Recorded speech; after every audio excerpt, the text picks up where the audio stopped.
الأشخاص الذين يصفون سياراتهم في مناطق غير مسموح بها في ليتوانيا قد يخشون من التعرض لغرامة مالية، ولكن في أحياء فيلنيوس العاصمة عليهم أن يفكروا مليا خشية تعرض سياراتهم للدوس تحت عجلات آلية مدرعة بقيادة عمدة المدينة أرتوراس تسوكاس.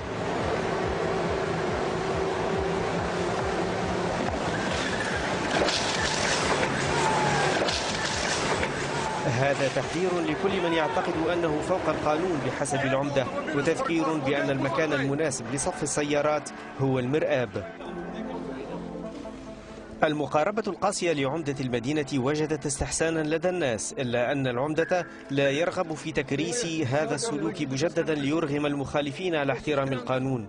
العمدة أبى مغادرة المكان قبل أن يتركه نظيفا، ويأمل أن تكون رسالته وصلت إلى من يهمه الأمر.